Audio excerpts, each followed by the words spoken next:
similar to prohibition on alcohol, the federal government decided that just because they think it's bad for you, that it ought to be illegal. Now, if you recall what happened during prohibition, people that wanted to drink would still get their alcohol. But because it's illegal, you created an undercurrent. But more specifically to the title of the room, should U.S. fight drug cartels? Well, the drug cartels themselves are a product of the war on drugs, because if we were to legalize drugs, we could tax it and we could manufacture it here. We could manufacture it and label it fentanyl free, making it safer for all consumers of illicit drugs. But more importantly, we would minimize the danger of these drug cartels, and we would take all their power away. Because if repercussions, and that would be at a country level. I think what we would do is we could work with closing off the border to anybody coming into the country. Anson and Moose, we'll start with Anson, we'll get to Moose, but Anson, go ahead and give us your thought.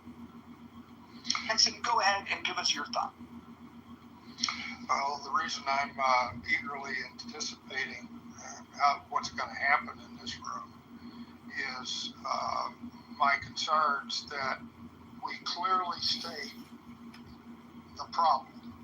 And that is the topic. What is the problem?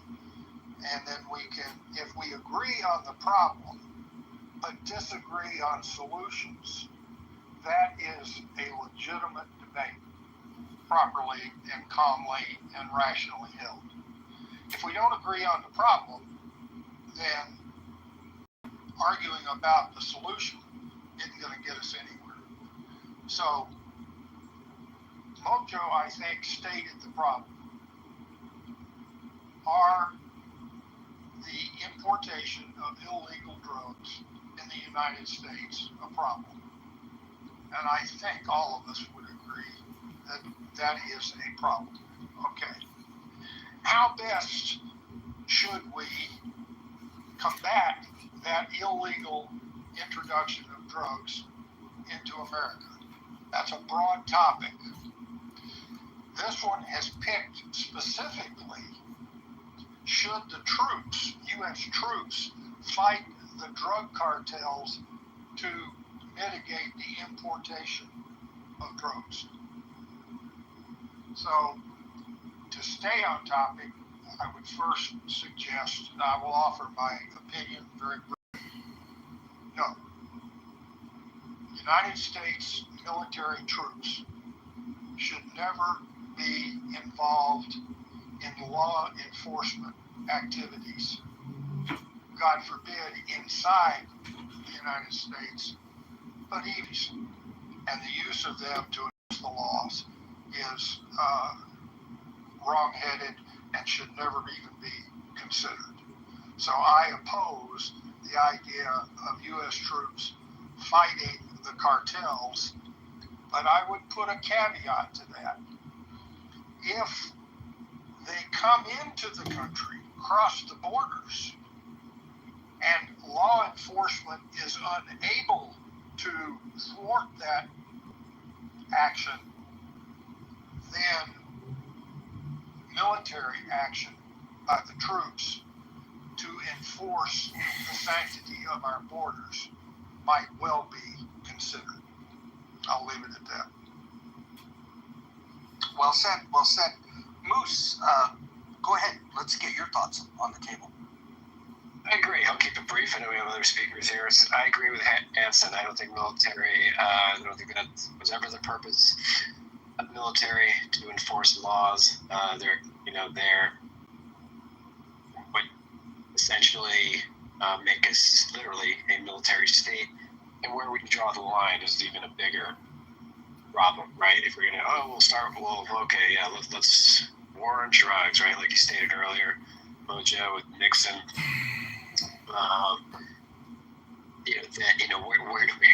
Where would we stop? There has to be a distinction between what military represents and what DEA, Drug Enforcement Agency, FBI, those agencies are better equipped, and it's counterintuitive to have military. Like the rabbit hole that we could go down if we start with drugs, to continue down that path to enforce other laws in this country would, I think, just be extremely problematic, to say the least. Yeah, as radical as it is, what if we tossed out the idea? I mean, we forget not today, if we legalize a lot of these drugs, that's going to essentially significantly reduce the demand for the need for the cartel and their business. So, Mr. What others have to say? Hey, moderators, this is Congressman candidate John Kitover. I'd like to be put in the queue to answer this room title question. Go right ahead, future Congressman Kitover. We're honored to have you here in our presence. Go ahead. Thanks for organizing this room and having a rational discussion with regard to this topic. I asked Grok, hey, Grok, why should the U.S. end the war on drugs? How much has been spent on the war on drugs since Nixon? And I tagged Pete Hegseth, the Secretary of Defense. Grok replied, the U.S. should end the war on drugs and harm reduction. Diverse analyses, this is all cited by the Brookings Institute and the ACLU, show legalization and regulation saves lives and money. Since Nixon in 1971, over $1.2 trillion has been spent, per estimates from the statistic in the White House Budget Office. That's the first thing I wanted to say in regards to title. This is what I wrote. This is what I would consider to be the next step. 1.2 trillion since 1971. This is the next step. Democracy daughters, ferocious fascism, cackling communists, equally frauds cavort crazily all over the globe. They are hemming us in. They are abortive births of the American liberty and dream. But liberty stirs once more in the womb of time. Evolution makes its changes by anti-socialistic ways.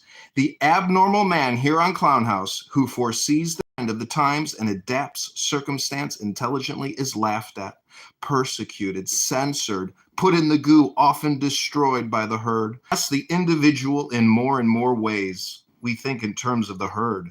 War no longer kills soldiers, it kills all indiscriminately. Every new measure of the most democratic and autocratic governments is communistic in essence. It is always restriction.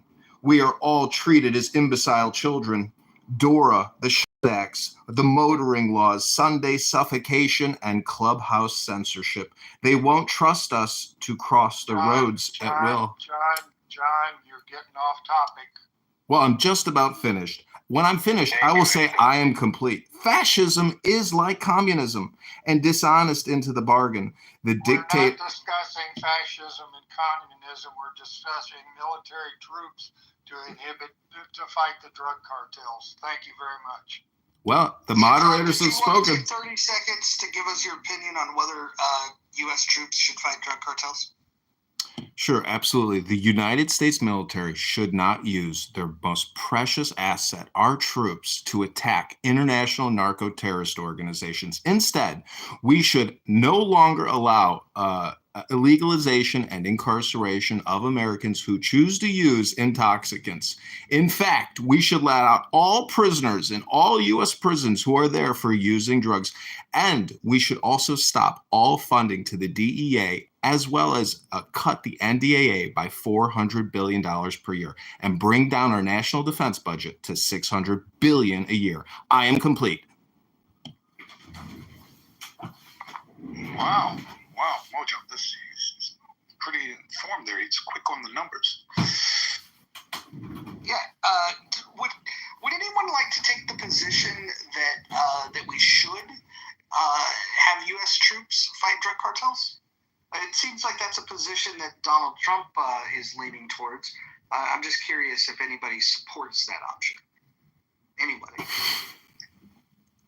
I think that option's more effective than our overburdened law enforcement agencies because clearly they're not doing a good job. But I'll be honest with you, I feel like that How long solution was really Like kind 60 of putting a seconds. band-aid on a bleeding artery. Can't even read a because thing. it may Nobody disrupt has any things patience. temporarily. I mean, the illicit drug cartels, that's like $150 billion business every year for them.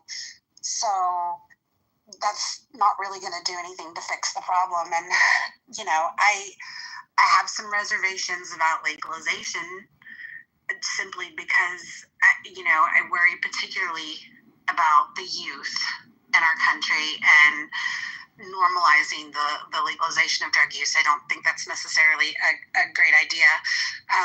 Our health care system is already burdened by like $740 billion a year on treating things like, just gonna expound on that cost as well.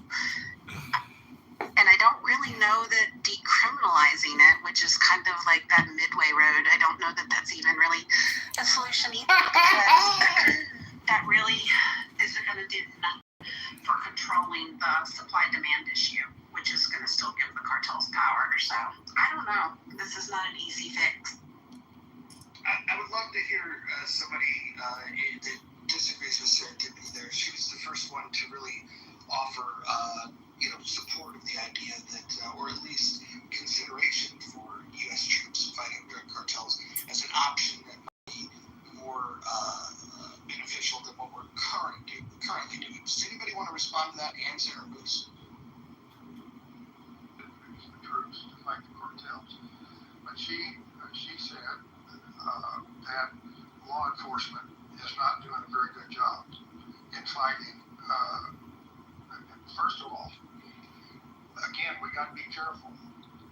Are we trying to stop the importation of drugs across our borders? Yes or no? Of course we are. Law enforcement is trying. But the other problem is, once the drugs are here, how do we enforce the current laws? Is the inability of law enforcement to do either of those a result of inept law enforcement, or is it a result of the laws that we expect them to enforce?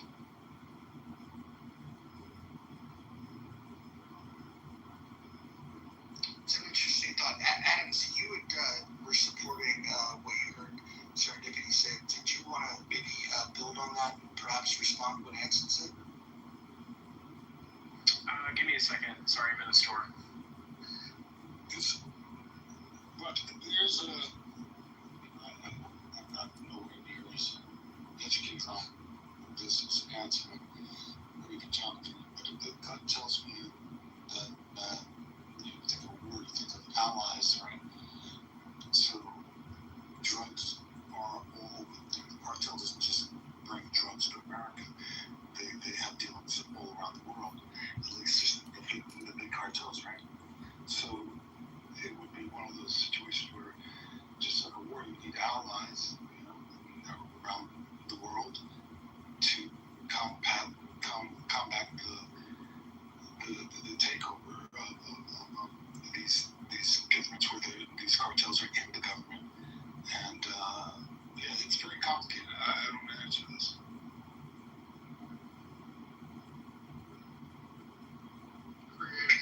Create NATO to impede international drug trafficking. Yes, because and you have to do wisely because they have all the money, right? The corruption. Corruption is people being bribed and paid off to go against this type of a mission like this. But again, I think it has to be a global thing. Do you think we should talk about the role that China plays in the fentanyl getting to Mexico before the fentanyl makes it into the drugs that come across the border that Americans are addicted to? Maybe we should talk about the role that China plays and what we can do about that, and maybe even talk about is this China's retaliation for what we did bringing opium to them?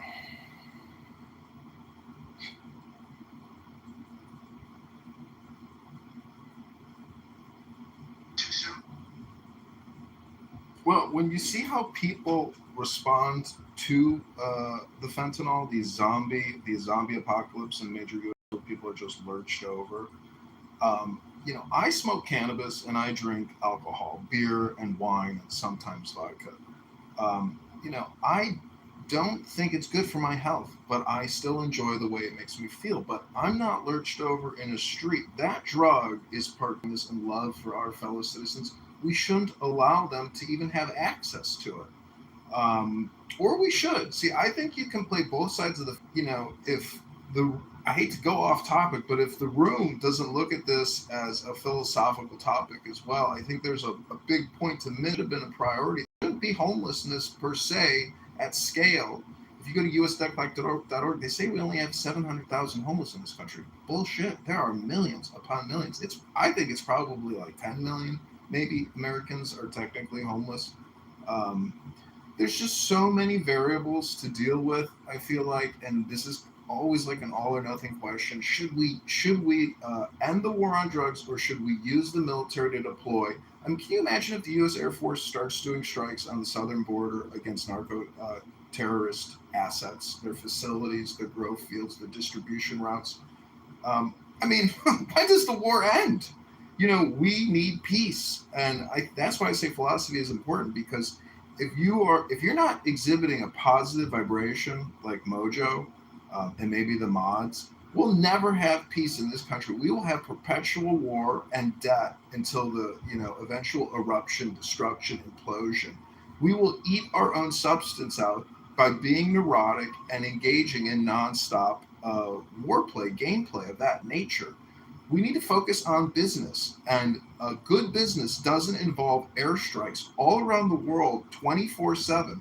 Obama's hope and change was a lie. He enhanced the number of strikes globally, deployed Predator drones to every major, city that he was doing, and launched. What I'm saying is, we need peace now. That's my opinion. I am complete. Yeah, all right. Roger, so go right ahead. Jump on it. Yeah, so I'm actually at the tail end of my lunch break right now. But here's what I will say. I do believe that the military should be fighting the war on drugs. I 100% agree with Serendipity in that law enforcement, both on a local level and a federal level, have failed miserably. They've allowed themselves to become corrupted themselves as organizations. They've allowed to pass as they continue to protect their own without looking at the aims of protecting the American public. I do believe that more lethal force should be sanctioned at the border. When you do identify that there's certain people that are moving across certain cartels trade lines, I believe that the military should take whatever form of actions up and including to death in preventing those people from coming over the border. And as far as the drug dealers are concerned, I'm tired of these shootouts, these standoffs. Send a grenade in there, blow the whole place up, send them back down to hell, and let it be done with. If you are accused and convicted of selling drugs to somebody's teenager that resulted in death, you should be given the death penalty. And I think that there should be given a certain fast track around our Constitution in putting you to death sooner. So until we actually adopt these type of attitudes of really taking this situation by control, of really holding people accountable in terms of what their contribution into this mess is and how it's affected society, and render the same level of consequences, I think that people would take a second thought before setting up at your school's neighborhood bus stop. By the military or by law enforcement, lethal force, increase the authority for lethal force in order to better deal with the war on drugs. I can tell you, I oppose it, but I sure would like to hear somebody endorse it. So I'm going to endorse it from the standpoint of experience. I grew up in Orange County. Wait a minute. I asked for somebody else. Okay. Yeah, sure. Okay. This is supposed to be a conversation, folks, not just a two-way debate. And Anson, sorry, I was stepped away. What was your question that you wanted an answer to?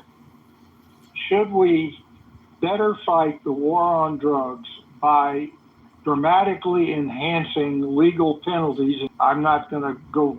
I'm not going to go point by point to rebut that, but I sure would like to hear somebody, if they endorse or oppose what the doctor just proposed.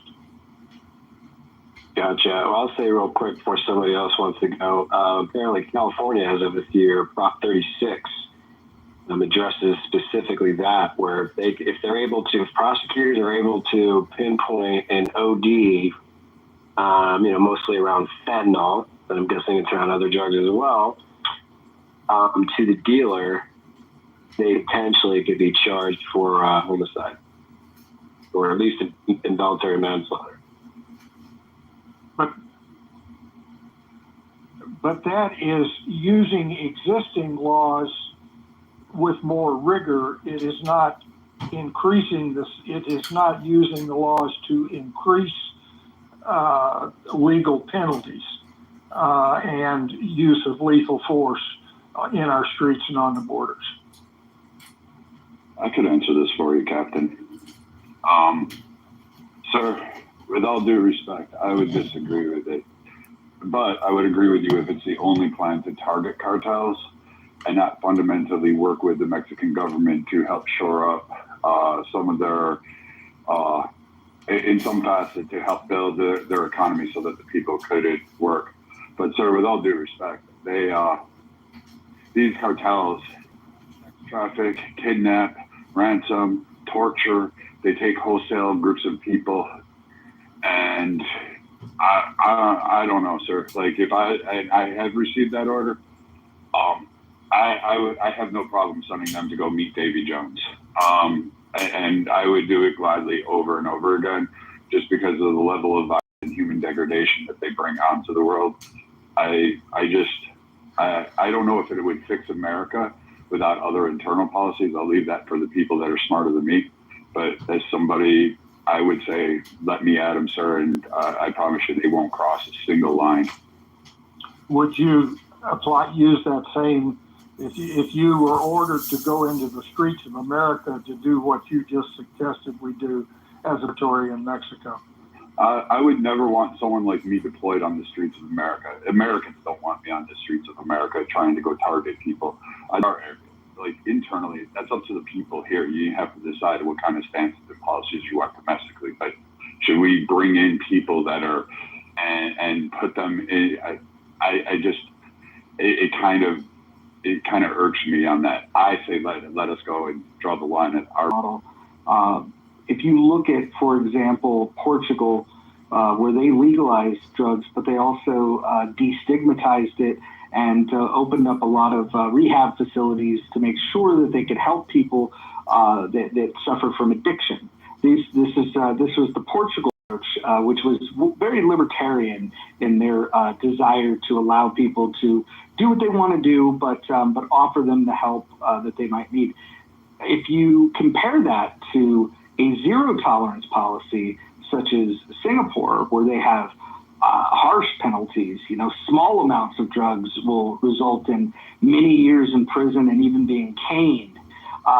They also have random drug testing for the individuals, as well as compulsory rehabilitation. If you are caught utilizing drugs for the first time, they will put you in rehab and even offer long-term supervision after you're released. They also have strict border and customs enforcement to prevent it coming in at the border, something that we don't care what comes in this border. And I won't get too political, but it seems like we turn a blind eye to everything that is at our border, whether it's drugs, whether it's people, it doesn't seem to matter. And so I guess I would just throw this out there that when looking at these approaches, Singapore's got the zero tolerance. They didn't have to go and send their troops into other countries.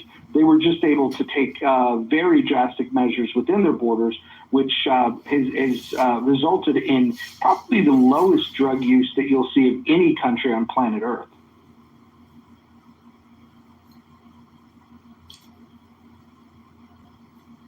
Feel free to respond anytime. I don't know if those models would actually work with the Mexican cartels or the Canadian cartels for the few that are doing their stuff up north. I don't know if that model would actually work over here with the stranglehold and the weaponry that the cartels have. I mean, let's not forget the cartels actually have a significant stake in agricultural products, so they're shipping them over mixed with their drugs. But of course, they're sending over agricultural products. I think we could lock down the border. I think we could do a better job in the Gulf.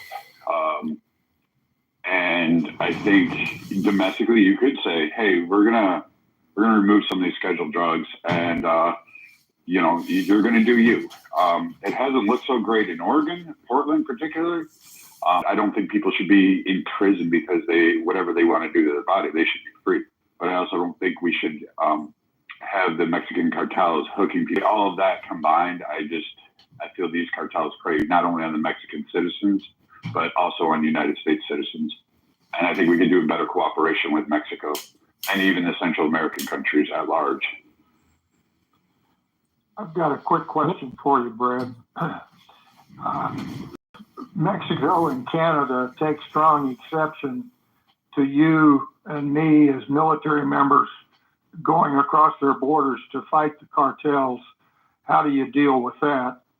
And second, I would observe that this whole discussion has been centered about how we can reduce the supply side of the equation. I have yet to hear, other than legalization, even that doesn't do it. How do you address the demand side? So I'm not a psychologist or a doctor on this. Sir, you and I both know the sea lanes and the seas well enough to know that how they're getting them across. I mean, I literally am looking at a map on my wall that has my old routes on it, and from the interventions and the targets that we had. I mean, we know what they're doing. We know how they're doing it. We know what types of crafts they're using. It's not hard to just go ahead and do it. And if the countries don't want us there, we can do simply what we did to North Korea. We can just contain them and corral them into a port. We can lock down the land barrier that's ours, and they can just make all the cocaine they want to. It's just not going to be sold anymore. And we can definitely achieve that. I mean, some of it will get smuggled, but we could achieve it. As far as domestically getting people off drugs, I don't know. America's weird. It's not like other nations. We're never happy with just what we have. It has to be bigger, better, faster, stronger, or more potent. I mean, we went from peace, love, dope, and marijuana in the 60s to now, the 80s was like full-blown coke, and now we're talking about fentanyl.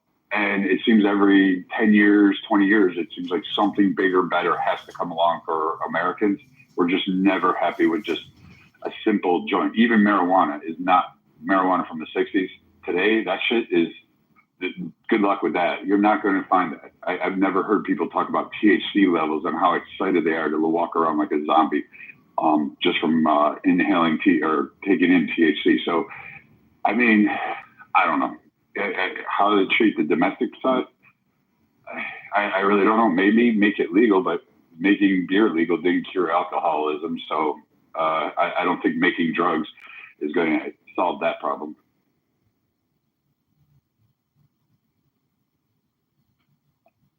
I wanted to come up and give the perspective of someone that is on the supply side, the traffic side, most of it,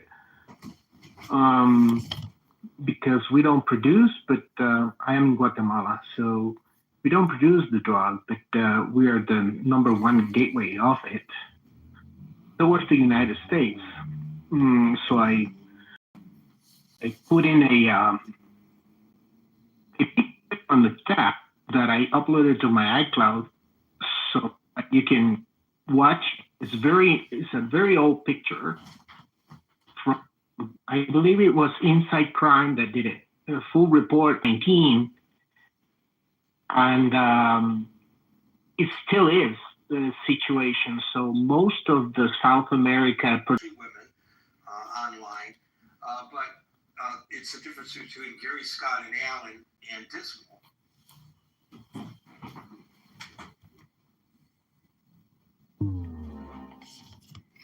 That's interesting. Could you help us understand the importance of Guatemala, like the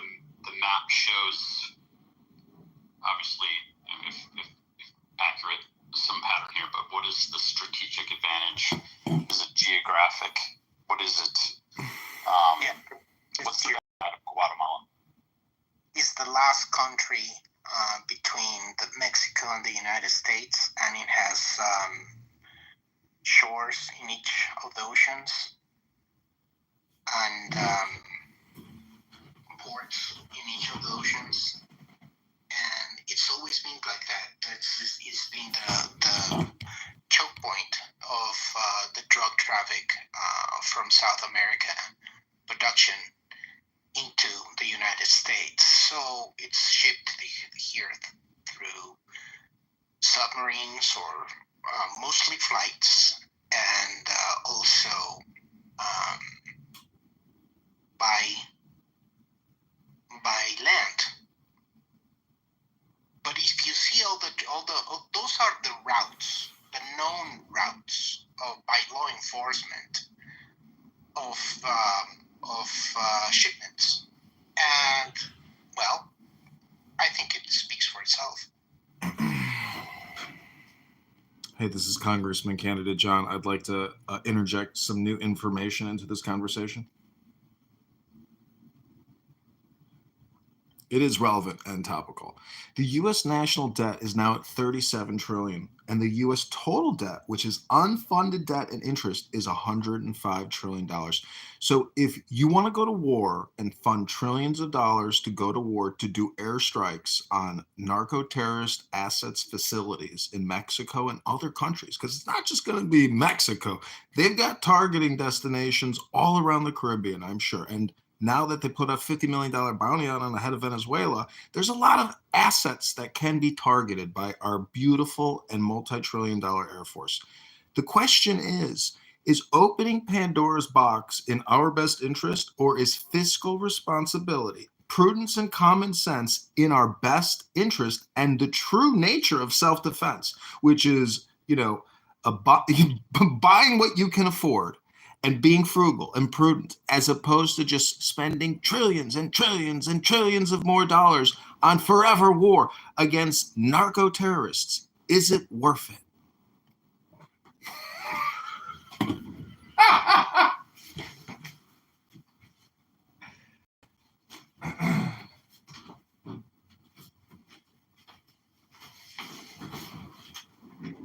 Oh, I forgot to say I am complete. And starting with the young people, learning new ways of approaching life without, religion doesn't have to be ostracized in this way, because a lot of people that are religious use these kind of ways and approach. Most people, like you said earlier, John, smoke a little weed. You drink a little bit, and it's not that good for you, but you're not an addict. You're not someone that has to sell his house to feed his habit. So I do think it should be legal, and I do think these kind of people I mentioned, it would be pretty transformational, and that I hope the nice watch might make a man of you. His going to the gym. Yeah, you should go to the gym, but do you go? Right? So the follow through with these kind of different intentions would take a while, but it would be such common sense that families would want their children to understand these kind of principles and these kind of exercises. I want to let all the racist white people in this room know that your next president is going to be a black woman, and I know that's triggering to you, but I think much more clear about who you are, what your dreams are, and what is their way, and how to get those dreams. Because most people walk around a little empty, and the reason why there's this, one of the reasons there are people that engage a little bit too much is because they're trying to chase that happiness and chase that emptiness. So that, I think, would be. I don't like to use the word war. I think it would be more awareness and enlightenment, coupled with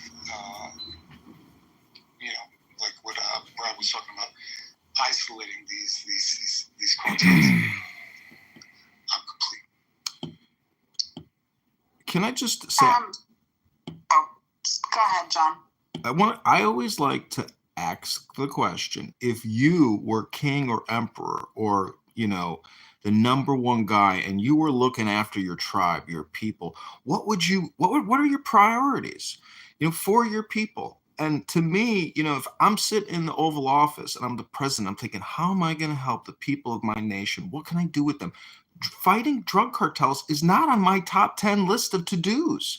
There's a lot of other problems, and you can just come on Clown House and take a quick sample of the general audio and communication that's happening here and know that education is really malignant. It's just not there.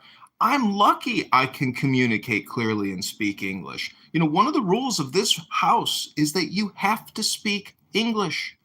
And, that communication is what allows for transactions and really a de-conflict, a de-escalation of friction in society.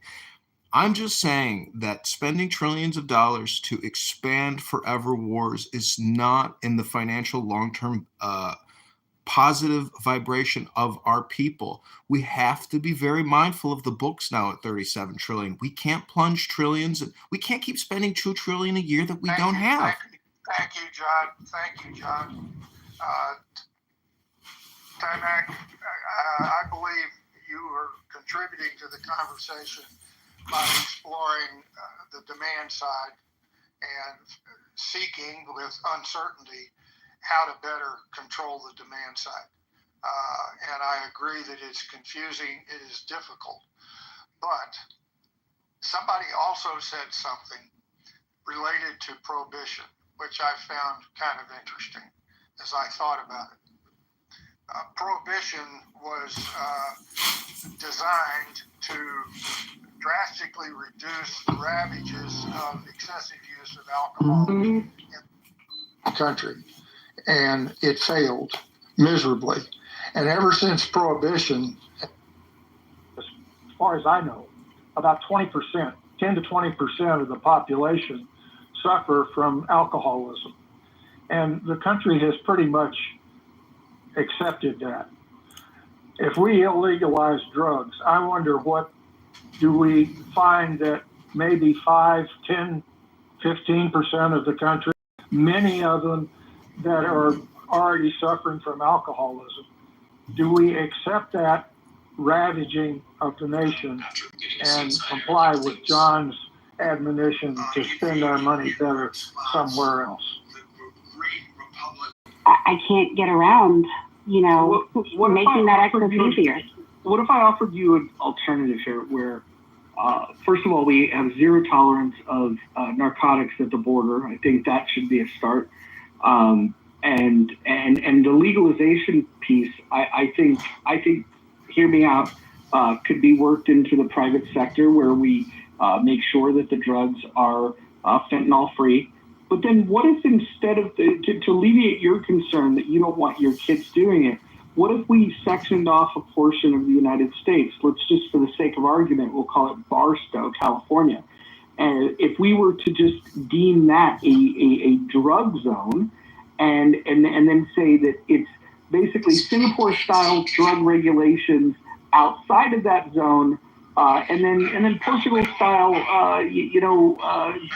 smoke them if you got them, if you're within the confines of Barstow. And we only allow adults into Barstow, and so kids would not have access to it. It's people that would opt, if you want to be a drug addict, if that's your choice, we will move you. You have two options. We can either get you rehab or we send you to Barstow. What do you think of that plan? How about an island out in the Pacific? I think that's pretty much the same thing, because Barstow's an island between LA and Los Angeles. The desert oasis, if you will.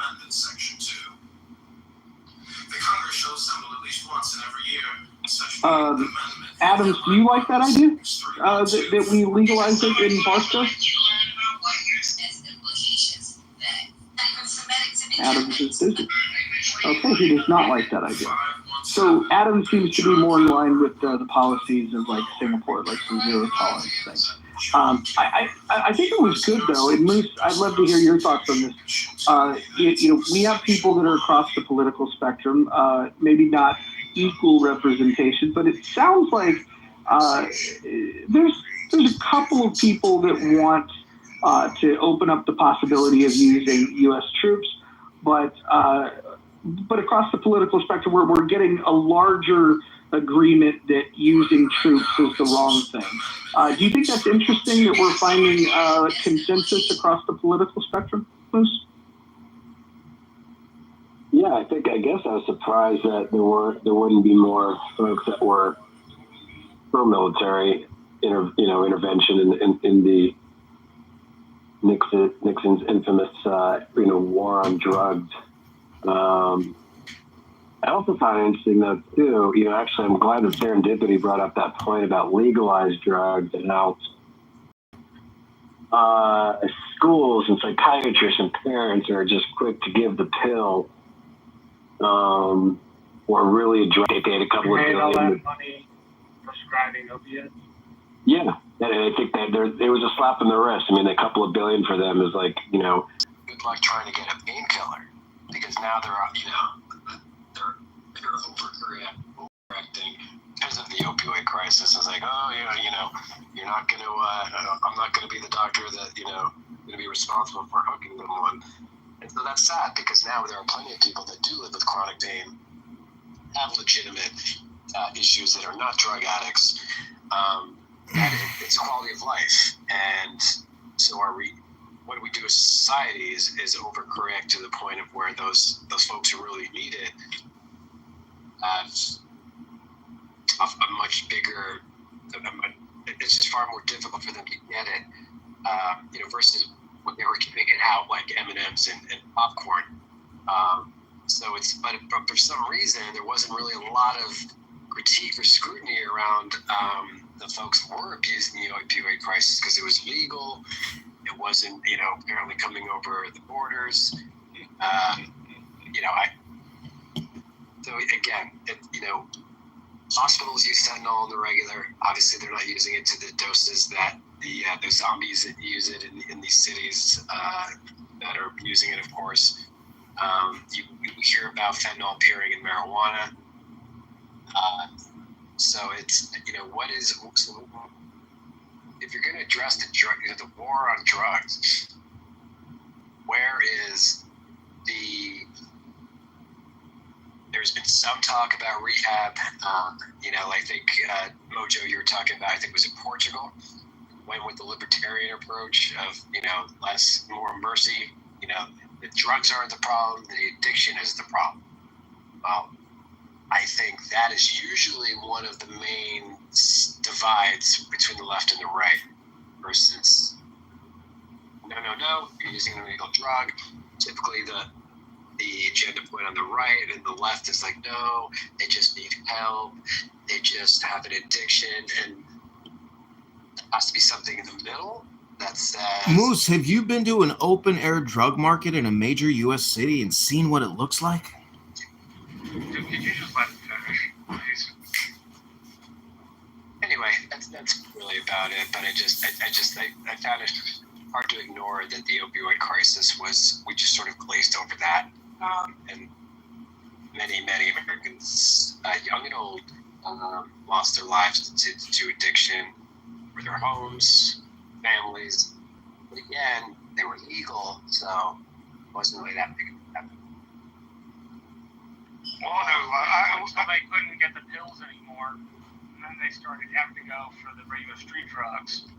You take, for example, Oxy would often parlay into heroin because you couldn't get the actual pills anymore. I think as long as there are things to smuggle, there will be a cartel. Before it was guns, drugs, and people, it was cattle. Before it was cattle, it was cotton confederacy. Before, alcohol, then cotton, then cattle. Point being, as long as there's been a border, there's been smuggling. So there will be some sort of smuggling organization that exists along the border between the United States and Mexico, no matter what we do. The question is, how large is it and what effect does it have? There will always be some organization that does that work. I want to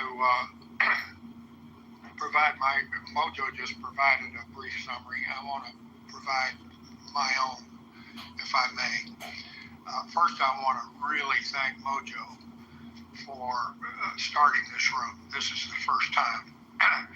And I echo what Moose said in two areas. That we have reached a substantial agreement across political lines. 85% think we should carefully and prudently legalize drugs. And at least that percentage, though we didn't have a vote, suggests that the use are opposed to the use of military forces to fight specifically the cartels. But I don't think we need to, we didn't talk about it, but I think, generally speaking, the solution to the drug problem is not the use of military forces on the part of the United States. And there seems to be an emerging consensus in the room for that. And I hate the Great Divide. And when we can find a way to talk ourselves in an hour to consensus on some difficult subjects, I applaud the attempt to do that. And I certainly am going to do what I can to continue that effort. I had some other profound thought, but I'm so old it slips my mind unless I write it down. But I think, this discussion has added to other questions for another room. Specifically, if we want to talk about drugs again, which we may or may not do. But we could now break it down based upon what I've heard in this room and have a room to say, how can we better improve the supply side, i.e. the prevention of the introduction of drugs into American society?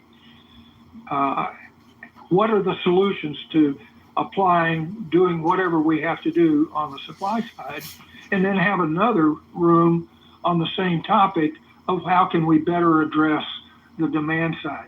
And I'm just saying, I'm happy that this Mojo, Roger, that we've made at least an incremental step in a direction that I've been hoping for, specifically to find a way to moderate the Great Divide. And I appreciate your efforts. And then I've got to do some things. So I want to make sure that anyone that wants to contribute gets an opportunity to do that now. Anyone that hasn't had a chance to speak, or if you've spoken before and you want to add some thoughts, please jump in. I would like to add that I think you're at the brink of understanding the whole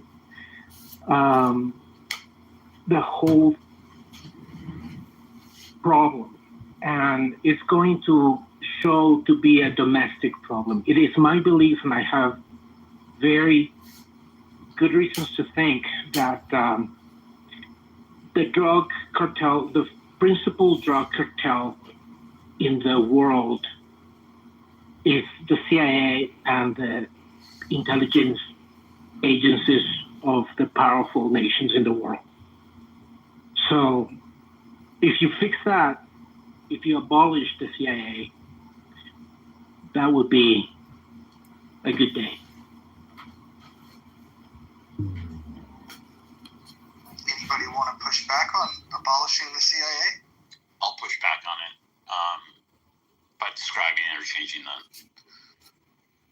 the perspective on it. It's not so much a drug cartel, but it's power structures. And I would favor the intelligence agency of my country in control of the power structure over that of what is essentially a terrorist organization. They could be a distinction without a difference between the two, but maybe I just have a bias. Say that tongue in cheek. Can I just push back against it, actually, Roger? Yeah, go right ahead. I just want to quote the 29th verse of the Tao Te Ching. This is Chinese psychology. It's really the theory about doing nothing, that there's not a speck of dust out of place in the whole universe. I just think it's, at the CIA, at the FBI, at the IRS, it's probably a leadership and education, a wokeism problem. But this is the 29th verse. Does anyone want to take the world and do what he wants with it? I do not see how he can succeed. The world is a sacred vessel which must not be tampered with or grabbed after. To tamper with it is to spoil it, and to grasp it is to lose it. In fact, for all things there is a time for going ahead and a time for following behind, a time for slow breathing and a time for fast breathing, a time to grow in strength and a time to decay, a time to be up and a time to be down. Therefore, the clubhouse sage avoids all extremes, excesses, and extravagances. I am complete.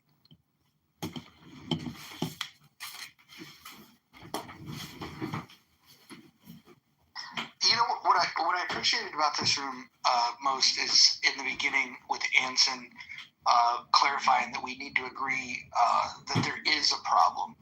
If we agree there is a problem, then we can start to define better what the problem is specifically, and then we can get into solutions. And I think people have done a good job of illustrating that not only is there a supply side problem, there's a demand side problem. And I appreciate that nuance. There's also other approaches, alternatives to U.S. troops to fight drug cartels. I would just like to submit, though, that when I talk about favoring legalization of drugs, it's not because I think people ought to use them. It's that when I look at the results of what happened in Portugal, the long-term use actually decreased. And I don't think that's something we should ignore. I think we should actually try to better understand how is it that you made it legal, more easily accessible, and yet long-term use was reduced. I think we better try to understand that. The other thing that I want to be careful of is I don't believe that reducing the amount of people that use drugs is even really the goal that I have in mind. If somebody wants to use drugs, like, for example, if Keith Richards of the Rolling Stones decides that he wants to be in his hotel room and use illicit drugs, I don't really care about that. That's a personal choice that he can make. The problem that I have is the violence that's associated with obtaining the drugs. Because when you drive something into the underground, if you can't go to the police and if you can't utilize the courts, you're going to utilize a different system of justice. And this is why if you're selling crack cocaine on a rival street corner in the city of Baltimore, or you could pick whatever big city you'd like, this is where you have violence. And if you look at the gun violence in this country that people rail about when they talk about they want to restrict your access to guns or gun ownership rules, they forget that when you eliminate suicide and when you eliminate justifiable homicide, of the homicide rates, the majority of that is contained to about 6 city blocks in about 10 U.S. cities. I mean, that's the overwhelming majority. And then if you ask yourself, well, what's causing the violence? It's not necessarily using the drugs. It's the business of selling drugs. So I think there's more to explore here, and I appreciate people not wanting their children to have access to these drugs. But just because something is bad for you doesn't necessarily mean that the right solution is to make it illegal. I would compare this in many ways to those that are trying to restrict sugar intake, for example. I'm opposed to that as well. I think that we should have the same laws for cocaine, for heroin, that we do for selling onions. Oh Mojo, with the Portugal experiment, did they really legalize all drugs across the board? What levels? How far did they go? So they rolled it out over time, but before they did that, they offered a ton. And this is something that conservatives and myself probably have to struggle with, and this is why it failed in Portland. Is before they legalized it, they made sure that they had all of the courts aligned to be able to, instead of punish somebody and sentence them to a jail, to be able to give them the alternative to go rehab themselves. So if somebody found themselves in a courtroom over, or maybe they were in jail previously on drug charges, they got resentenced to go to rehab. And then what they did when they legalized it is they made these centers optional for you to check into. And what they found was there was a lot of people that wanted off, and by decriminalizing it, what they did was they destigmatized it. And so there's a problem that people have when they're an addict. It's not only that they're addicted to that if you don't want to use drugs, we're going to offer this to you. So I don't think we'd be able to successfully pull off the Portugal model unless we modeled everything that they did. And that started with making sure that they had adequate rehab and all of the other tools to handhold people to make sure that if their choice was to avoid drugs, that they had those tools at their disposal. I would comment on one part of that, Mojo, giving them the choice of incarceration or rehab. Rehab, in my view, is a joke in this nation. And we have made very little progress in figuring out how to rehab addiction. The best rehab that I think we found is, quite frankly, AA, and that percentage rate is pretty damn low. But you go to any AA room, and if there's 20 people in the room, there's going to be 2, 3, maybe 5 that are going to have their sheet signed by the moderator, by the guy that runs the room, so that they can prove to the judge that they're continuing to go to AA. If we want to make inroads into the demand side, I suggest that the mental health community needs to get its act together and develop a warp speed COVID-like program. Figure out how to rehab people, which is a combination of psychology, medication. Just relying on the spiritual approach in AA is, as we've been doing for the last 80 plus years, is not going to get the percentages anywhere of success anywhere farther up the scale than we are right now. So I would suggest a major effort on the part of the mental health community to figure out how to better rehab addiction is a crying need in the country. Well, I don't know if you're familiar with the studies that they do on mice, but what they found was that if you offer cocaine to mice, the ones that will go and utilize it are the ones that are not socialized with the other mice. Now, we don't know for sure if this plays out the same way with human beings, but it stands for reason that if you're isolated, if you're alone, if you don't have a social connection with people that are living law-abiding, traditional values in their life, I would imagine that if we could identify people that are isolated and make genuine attempts to end that isolation, that would be the best effort that we could make that would help people to resist the temptation of drugs. Because that study is very fascinating. That the thing that leads to the biggest predictor of which mice are going to use it are the ones that have already isolated themselves from the other mice. socialize that you're essentially looking to nod out, nod off. But the other drugs that were very conducive to partying and the rave scene and Molly and cooking the 80s, the stockbrokers doing coke at lunch, and they just zone out at home doing their thing, playing video games, whatever it is. But some people read books. I'm just saying that people use drugs for performance enhancement, experience enhancement. And, Big Pharma pumped trillions of dollars worth of experimental mRNA vaccines into our bodies.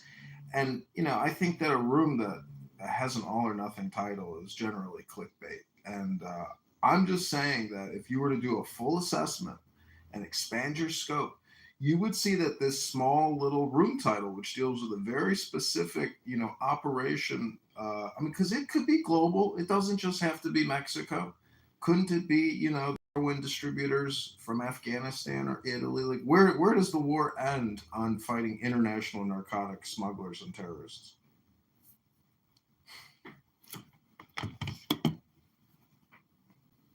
Where it ends, we don't know. Where it starts with identifying that it's a problem. Well, the thing is, people used the drugs in an application, like Moose just said, in the rave. In the 80s, it was the blow, it was the discotheque. I mean, if anybody here doesn't understand the moral dilemma with vice and police activities or monopolies of drug distribution, you have to think about human behavior, human science. People want that dopamine. Clown House is a safe, medical device technology app to get your speakers dopamine.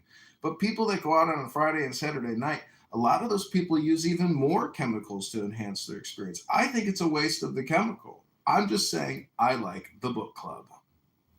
But you're also not considering, and maybe you have, it's not just, as you know, John, the ravers and the partiers. We have a number of drug users who turn to drugs to cope due to trauma, depression, insecurities, but primarily due to trauma. So as long as you have people who need drugs to cope, to mask their pain from trauma, childhood abuse, et cetera, it's going to be very hard to crack down on this war of drugs, part of the war.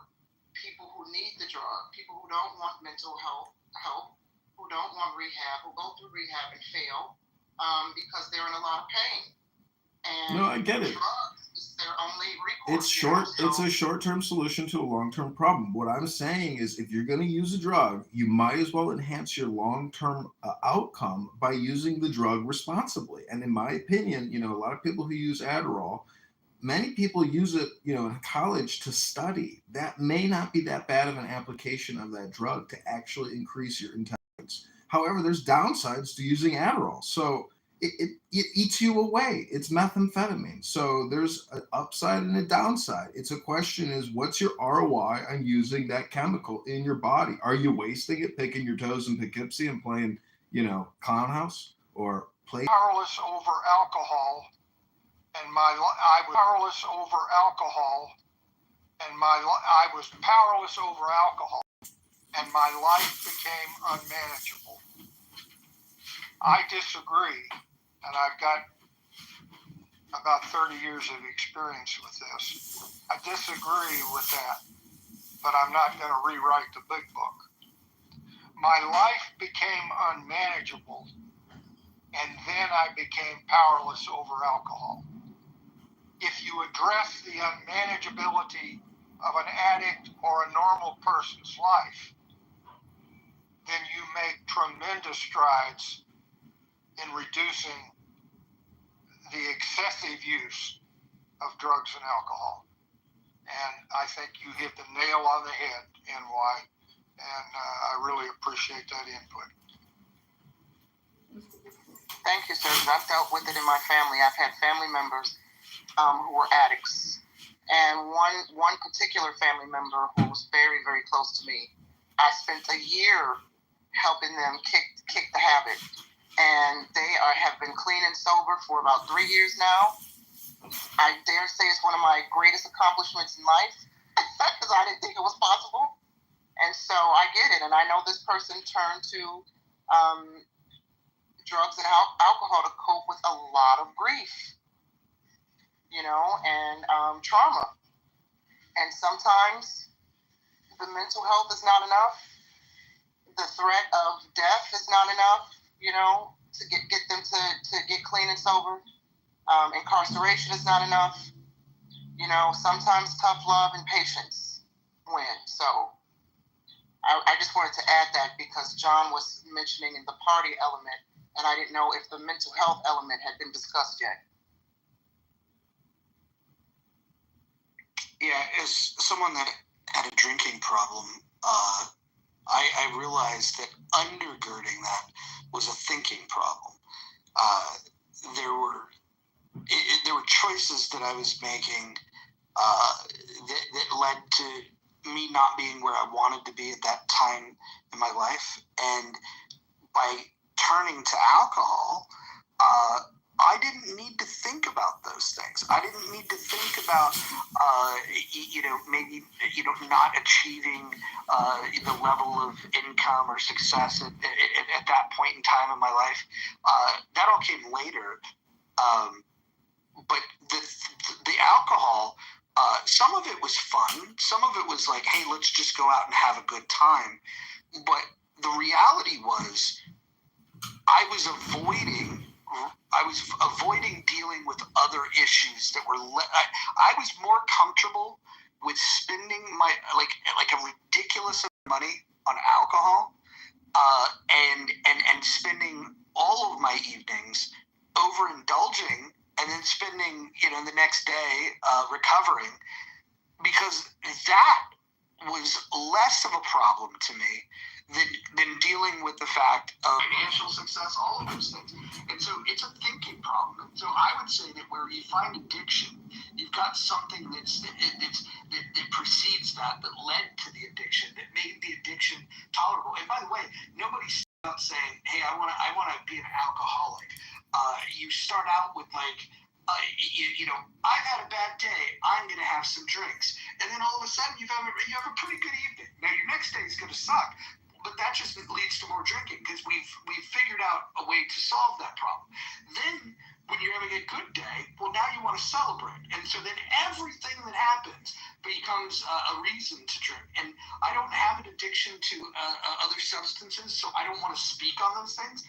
All I can say is that as somebody that struggled with alcohol abuse, I would not want them to ban alcohol.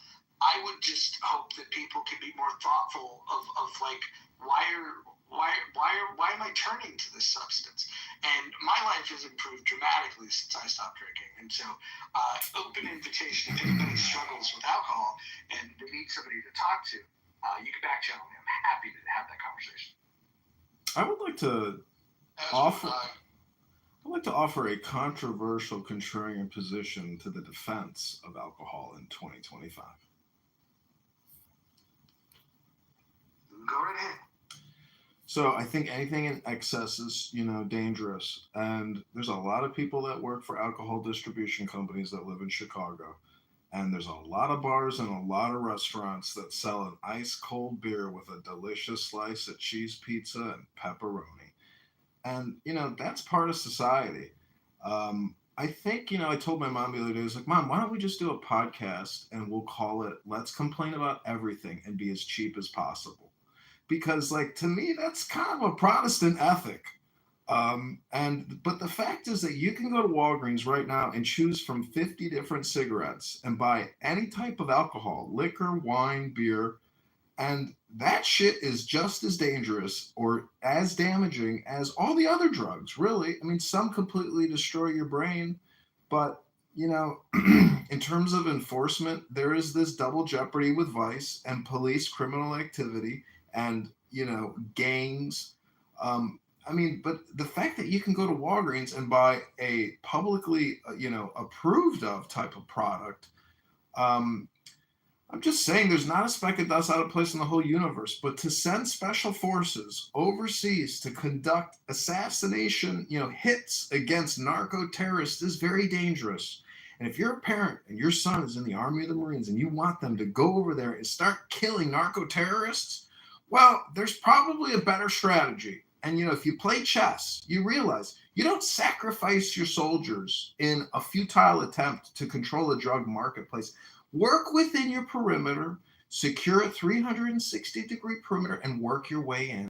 You don't work your way out of this solution. You work your way into this solution. You got to go within yourselves and in the country. I mean, I walk around Chicago. I hope you've all enjoyed this incredible rational discussion group. I am complete. Hey, Mojo and Anson, sounds like you both have had your journey with alcohol. I give you both kudos. And Jennifer, I think Bill's doing the chat. It's funny. I think part of the problem with addiction, particularly with alcohol, is because it is socially acceptable, right? You go on if you're single, you go on a date, sure, you can meet up for a cup of coffee, but on the average, it's safe to say most people will go and meet up for a drink, for the icebreaker. You're going to go to after-work happy hour with coworkers. So it's easy, it's easy to not recognize that maybe you're doing too many happy hours. Maybe those happy hours have gone from coworkers to happy hour by yourself at home. And it's interesting because I've heard some stories. I've got a regular Friday night poker game, very low stakes, like $20, with everybody but me. They're all AA. I'm what they call their token normie. I'm able to open up a bottle of wine, have one glass, and that's it. Maybe not drink for a week, a month, 6 months, whatever. The spirit moves me. But yes, some of their stories and some of their rock bottom stories, many of them realize that they're lucky to be alive. I think most of it was alcohol abuse, but there's definitely those who dabbled in the old school heroin and junkies, and literally when they're robbing people to get their fix, right? So I always have high respect for those that were like, you know what, whatever the addiction may be, this is not working, right? And in Mojo, you outlined things that weren't working for you. And I think that is, what did Shakespeare say above all else? Know thyself. So it's, obviously fentanyl is a problem, but I do think there is an underestimation of the problem with alcoholism in this country because it is socially acceptable.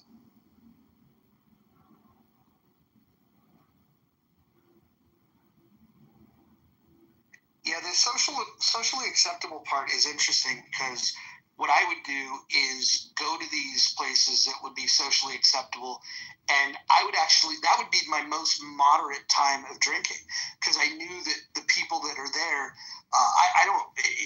even now I wouldn't preach temperance to anyone. If you like to drink, go ahead and drink. My issue wasn't with the alcohol; it was the inability to stop drinking, and that was because I had other things going on, and so it wasn't about having a drink socially. It was about it was about escaping, and so when I would go to happy hours, it had to be professional. I would have a different type of drink. I would drink something that I don't fully enjoy, so I know I could sip on it, so I could be socially acceptable. And then as soon as the people that might frown upon more heavy drinking are gone, that's when you would dial it up. So the happy hour was just kind of a pre-fade for me, typically.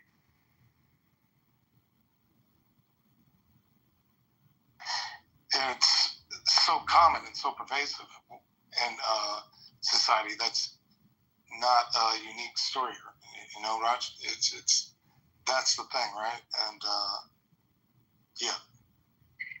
So, in response to, out of curiosity, I looked up the stats on alcohol addiction versus drug addiction.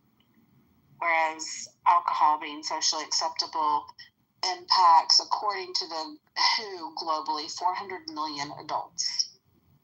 Whereas drug addiction impacts between 60 and 70 million. So do you think that legalizing drugs would increase that stat? Well, again, you'd have to look at places that have taken this approach, and one such instance would be Portugal, where long-term drug use has declined. Would that happen here? Probably not. I think that we would fuck it up. We'd find a way. I think a more applicable study would be what happened in Portland, and we would probably screw it up because you can't just change the law, making it legal without doing the other things that Portugal did that allowed sobriety to be a choice that people opted for. I think, in fact, what happened is when Portland legalized it, you just saw people from different parts of the country, and specifically different parts of the Pacific Northwest, move to Portland so they can feed their addiction. So I do think that you'd have to be careful in this approach, and I would love to see solutions that would lead to a decrease in use. Singapore's figured that out, but I don't think any of us would be too comfortable with the types of laws that Singapore has put in place. I don't think anybody here would want to subject themselves to random drug testing the way that Singapore does. And so we talk about how we want to solve this issue, but would we be comfortable doing the things that other places have done that have led to a dramatic reduction, almost completely eradicating these types of issues? Can I ask a question?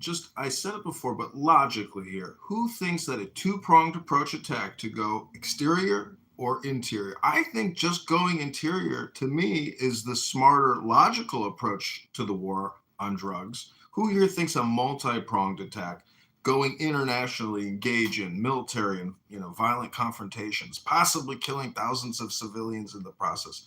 Who here thinks that a multi-pronged approach is a better solution? Thank you. I am complete. I don't prefer a multi-pronged approach, but I'll go the other side and say external. So I think if you're in Washington and you're looking down the barrel and you're sticking your tax dollars in a cartridge and you're looking at targets, can I kill maybe 500 people who are involved in a terrorist industry, drugs being one of the products, or can I get between the civilians within my country and the 6 feet around them and change their lives with the tax dollars? Which one can I provide more influence to? Can I get between my neighbor and their coping mechanism, or can I interrupt temporarily? Fully understand that temporarily some of the trafficking operations, whether they be drugs or people or other things. And is it a Republican form of government? The latter. But doesn't the Constitution say we should have a Republican form of government? What does that mean in the Constitution? Here's the thing, though. I don't think that America will ever win war on drugs, the so-called war on drugs, because there's always going to be a demand and supply. Even if you killed every cartel leader known currently, I believe there are new cartel leaders being, shape-shifted and molded and ready for tomorrow, right? I think drugs is too profitable. For our government, for certain government, certain politicians. I think there's a lot of money to be made. There's a lot of corruption. A lot of drug money fuels corruption. And I'm not sure that our government is ready to kind of in that money flow, right? I think as long as we have people who want to engage in drugs, whether it be for medicinal reasons or to party, there's always going to be a demand for the supply. And I don't see how we can effectively cut these multiple chains of supply, unless, of course, we enforce very strict drug laws here and start executing people for minor offenses, like snorting a line, rolling a joint. Maybe then we might curb it, but outside of that, I'm not sure I'm convinced we could win the war on drugs. Luckily, in the United States, you can't do that. It's a violation of the Eighth Amendment. Well, Singapore did just that, Nye, and they are winning. And I think that maybe what we should look at is the fact that after 50 years of declaring a war on drugs, maybe we should look at the battlefield and recognize and wave the white flag and say we lost the war on drugs. I would argue that the drugs won. I agree. I don't think we're done with the war. I've been listening for a lot, and there's, even taking your Portugal model, everyone highlights this, Portugal targets traffickers to a very strong extent. They limit the amount of supply. They went from a 5 to 10 day supply. They removed synthetic drugs off of the list. You still can be prosecuted. They still have, very strict drug laws on their country. But bringing it in as a drug trafficker, that's a very serious thing. And we can impose things like that. We should be wanting to elevate, barring human trafficking into the country. I hope everybody is against that. We don't want, illegal substances of any kind. We don't want people smuggling in illegal firearms into our country. That's a huge issue. We don't want that to go on. We don't want, people smuggling in foods that may kill us, may damage us, may give us diseases, may destroy crops. We already have a problem with that in several areas. We have invasive species because of our lax regulations in some of these areas. I like the multi-pronged approach. I don't think we've lost the war on drugs because I don't know how bad it would have gotten. As somebody who grew up around the 80s and 90s, I don't know how bad that would have actually turned out. I don't know if not having some kind of constraint on that, if that would have elevated and spread across the country in more ways than one, or if it built an economy off of that. And if you wanted to make it legal for cocaine, and it's just cocaine, and it's been through the maker, and it's got checks and balances on it, and we can ensure that there's no fentanyl and not killing them, maybe it would help them. Maybe that's a better avenue to go. We don't have to necessarily blow up everybody. But I think right now, with what we have with the cartels and the militant and military mindset that they have in terms of this, you're not going to break them because they'll come after anybody else. You have to actually break them in order to pursue your domestic policy because they will still try to find a way to work around it. They've been successful. The U.S. used the banks in Florida during the cocaine epidemic to basically boost the U.S. economy. Amongst themselves right now because they're falling apart. But if we could keep the head off of that snake and not let them coalesce,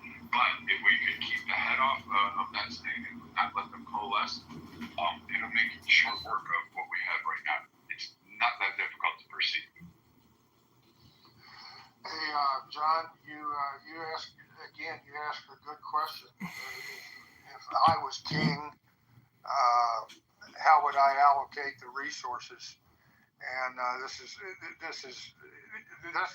basically you're asking, should we internal means fix the demand side and external means fix the supply side?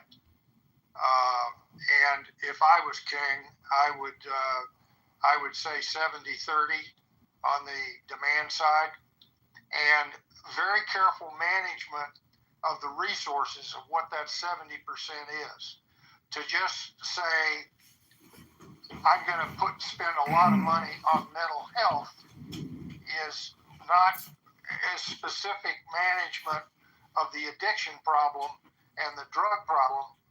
I would say that a substantial part of that 70% must be carefully targeted within the mental health allocation of resources to specifically address addiction related to alcohol and drugs and how best to prevent it in the first place through good mental health practices like helping with depression and so forth, and then not squandering all those resources, scarce resources, for other areas of mental health that should, I'm not saying ignore them, but I'm saying the money that we devote to mental health it should be specifically addressed to the amount of money dealing with addiction to drugs and alcohol.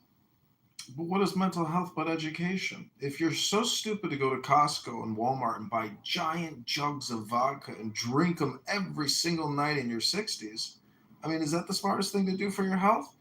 You know, this is not an economic dilemma, in my opinion. You can't look at supply side and demand percentages. To me, I think you have to look at it from the opinion that there's not a speck of dust out of place in the whole universe. You know, it's Far few people. Mojo evidently fought his way through his issue.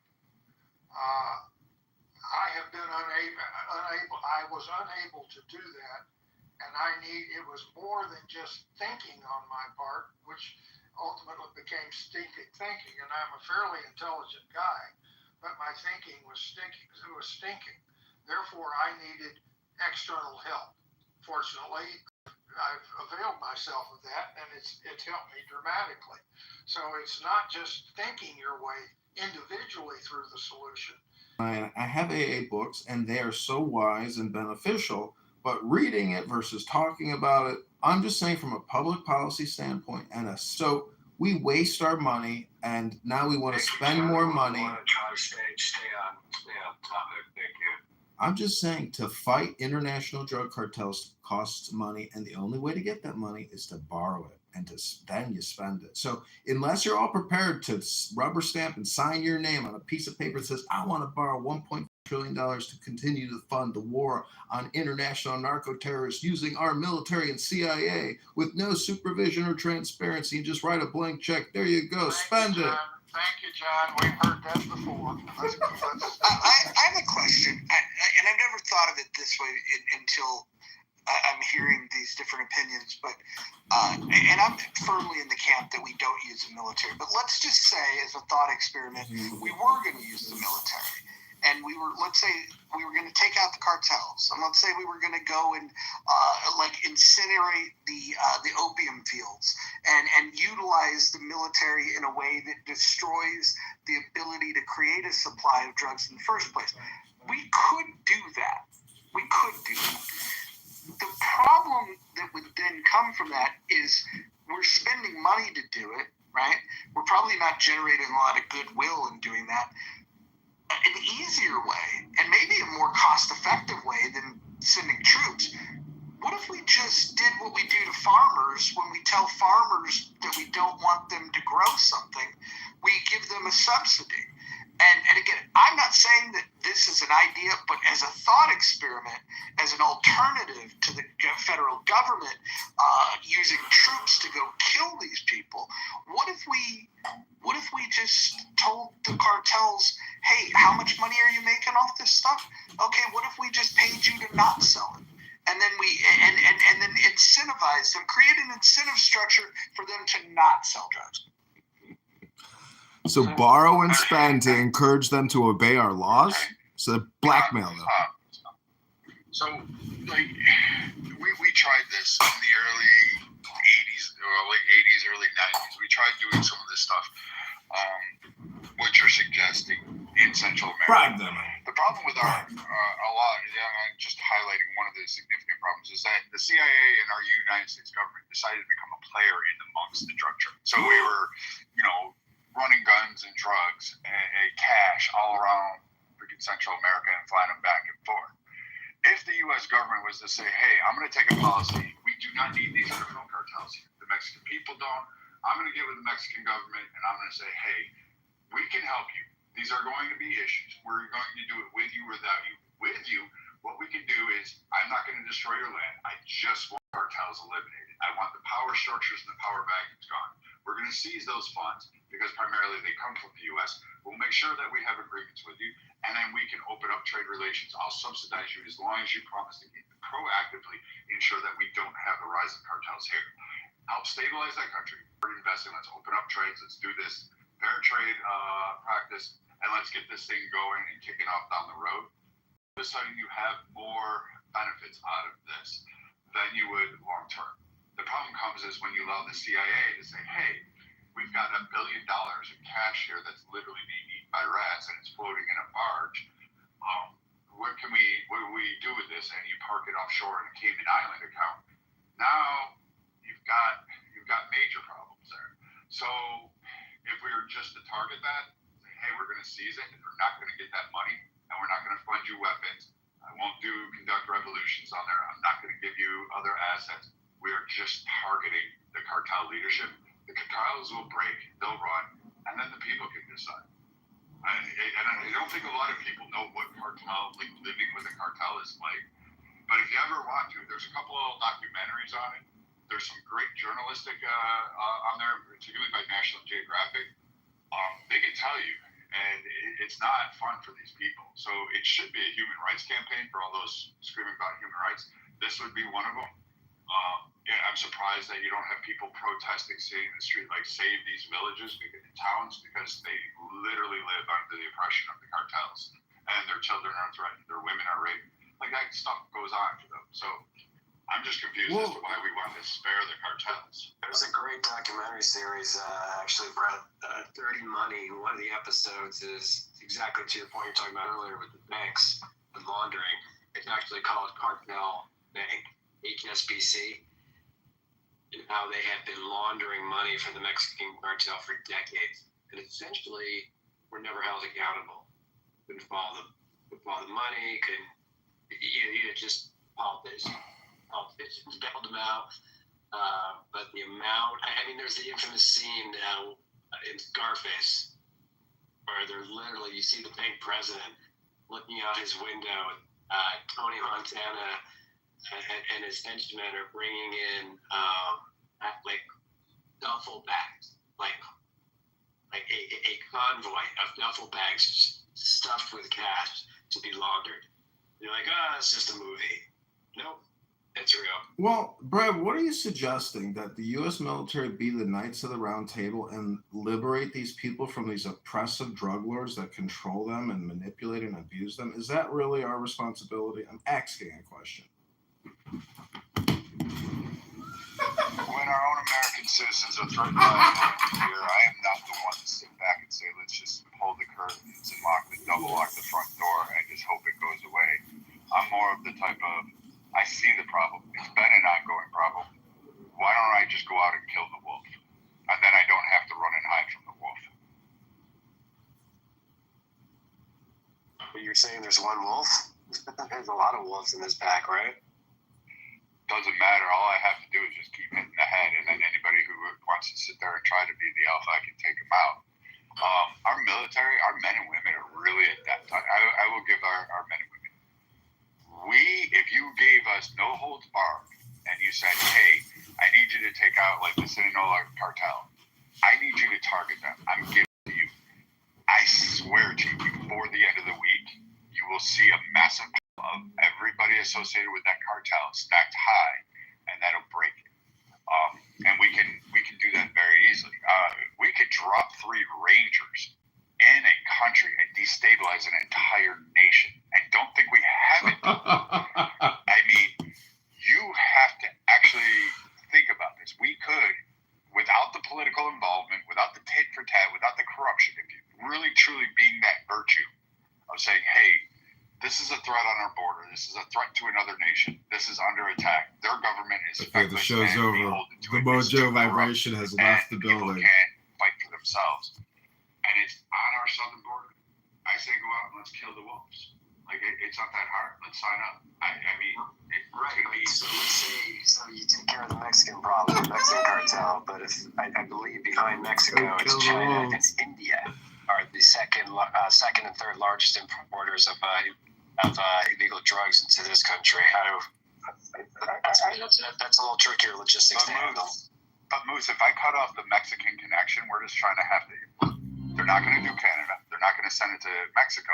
And with Mexico jumping on board saying, hey, we've got an economy here, we're going to lock down our southern border. We're going to work with Guatemala. And we can actually start a reaction where we could actually do something good for a country. Maybe, who knows, until we fuck it all up. But right now, what the drug war was supposed to be was not a drugs for guns scheme, not Fast and Furious, not, Iran-Contra deals. It was supposed to be none of that. It was supposed to actually just say, hey, Let's work at home. Let's figure out how our domestic problem is, and let's get